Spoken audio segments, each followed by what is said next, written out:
Tutu Mema is only going to get worse. I mean, we're smack dab in the middle, you know, in the middle of election season. There are big elections coming up. The only way is down. It's going to get worse and worse now. Well, I wouldn't say worse and worse. I mean, you know, this is what democracy is, if you will. No, like Abhinandan said, you know, there's a measure of accountability that's lost in terms of the allegations being made. That's going to get only worse. They have made all kinds of allegations without any evidence in the past. I think they are the last people who should raise this question. I'm really not bothered about the allegations, etc. I think there are very interesting times ahead, and both for the Congress and for the BJP and for AAP.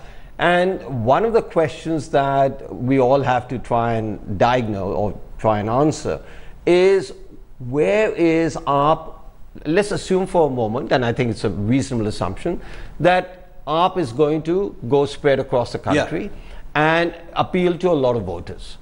The question arises, so I have no doubt that that's going to happen. The question arises, who are they going to get the votes from? Are they going to get it from the Congress voters? Are they going to get from the BJP equally or in disproportionate terms?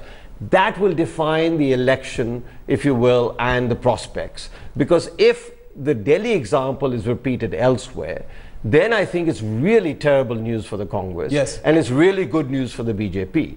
But if they try and poach in and get a large percentage of more than the 6% that they got in Delhi from the BJP, then I think the BJP will also be worried, and I don't know which way the three-way will pan out. So you know, the allegations, etc., will die out in a day or 2 days. I mean, how long can you run this allegations business? Pretty soon, the concentration should be on all sides to try and find out what Kejriwal is able to deliver.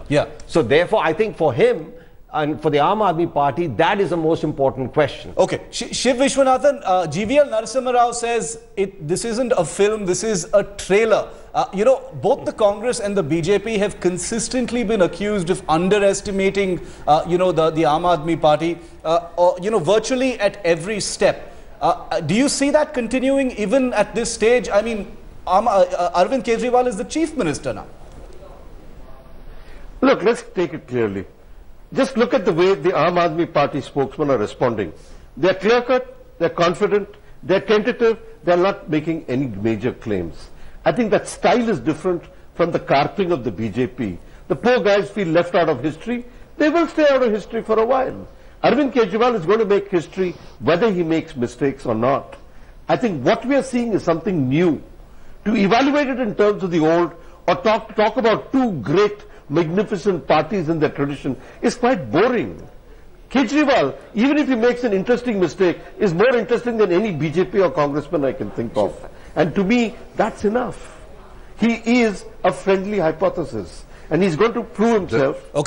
I think Sujit Balla's comments are much more interesting, because he has said something. What he has said is, a certain kind of the political will dry out, this kind of carping complaints will end, but I think Kejriwal will have to face the logic of a certain kind of governance and the logic of a certain kind of economics. But I think the availability of intelligence in the party is quite impressive. Let's wait and see.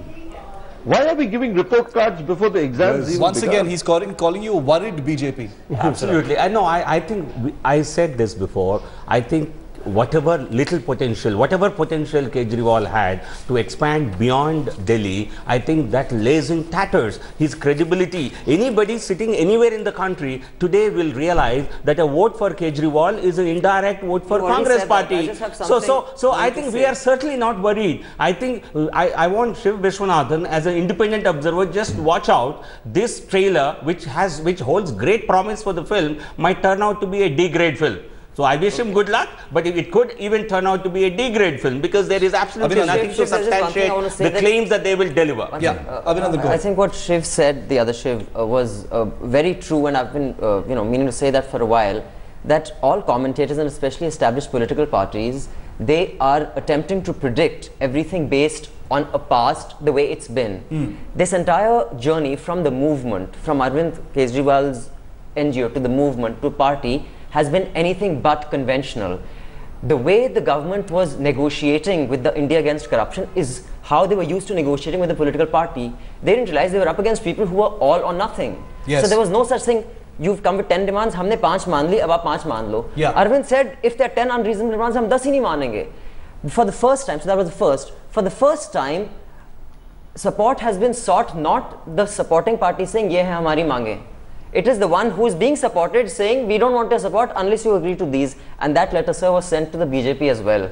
Okay. And Harshvardhan's response is also there. You can, make whatever wisdom you can of it. So there are a lot of firsts. So I think the biggest mistake would be by commentators and by established political parties, and I hope they continue to make it because they've been falling flat on their face so far, to predict how this will play out based on the boring script of how they're used to. This is not how stories usually play out. Which comes back to a point I made at the start of this. I think there is at every level consensus that this isn't just one government or dispensation replacing another. There is consensus that what has happened in Delhi is definitely unique. But what we're going to do at 9 p.m. this evening is to broaden the debate, to talk about the challenges, to talk about the pitfalls, and see just how effective the Aam Aadmi Party government in Delhi can actually be. I'd like to thank all of our guests this evening: GVL Narsimha Rao, Barkha Singh Atishi, Surjit Bhalla, Shiv Vishwanathan, Kabir Bedi, and Abhinandan Sikri for joining us on part 1 of this special broadcast debate tonight. We're going to leave you with a little snippet, an uphill task for the new Chief Minister, Arvind Kejriwal. We're going to slip into this break, but before we go, let's hear his wife, Sunita Kejriwal, expressing her confidence in his abilities to change things in Delhi. Back in 2 minutes. Stay with us. एहसास था कि जिस काम पर वो लगे हैं, जहाँ तक उन्होंने पहुँचना है वहाँ तक पहुँच के दिखाएंगे. ये तो एहसास है और आगे भी वो ऐसे ही काम करेंगे. आपने हमेशा से देखा है कि जब वो आरटीआई के लिए काम करते थे, उसके बाद उन्होंने अन्ना के आंदोलन को इतना आगे तक बढ़ाया और आज मुख्यमंत्री पद की शपथ. तो उनका बहुत हार्ड वर्किंग है और जुनून है, वो करके दिखाएंगे. कितनी बड़ी चुनौती आप मान रही है इसको कि बहुत बड़ी बाहर से सपोर्ट मिल रहा है कांग्रेस का, सरकार कितने दिन तक चलेगी ये भी अभी किसी को नहीं पता, लेकिन चुनौती बड़ी है. जी बिल्कुल, चुनौती तो बड़ी है, लेकिन जनता पूरी साथ है और जनता ही काम करेगी. इसमें अरविंद अकेले नहीं.